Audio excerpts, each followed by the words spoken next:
Hey guys, welcome to Unstuck Chuck.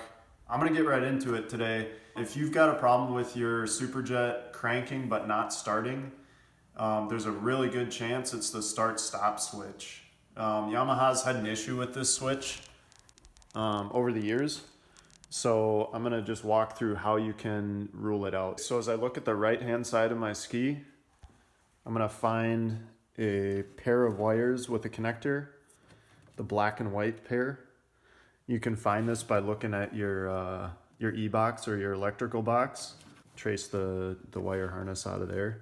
So if you disconnect this connector and your ski starts without an issue, your start-stop switch is causing the problem.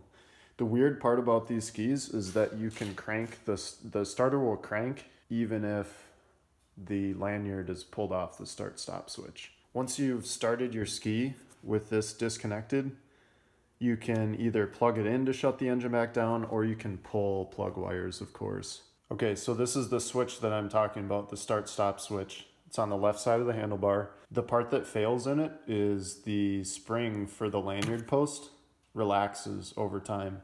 So some people get away with tearing apart the switch and getting at that spring and stretching it out a little bit.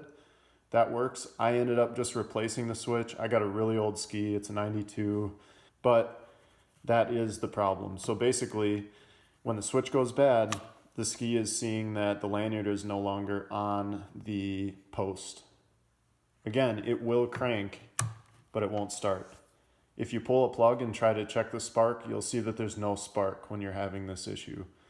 One last thing, if you're not using the ski, keep the lanyard on the post. That'll help keep that spring from compressing over time. Anyway guys, hope this helped. Hopefully this is your problem because it's a really easy one to fix and it'll get you back out on the water. So thanks for watching and see you out there.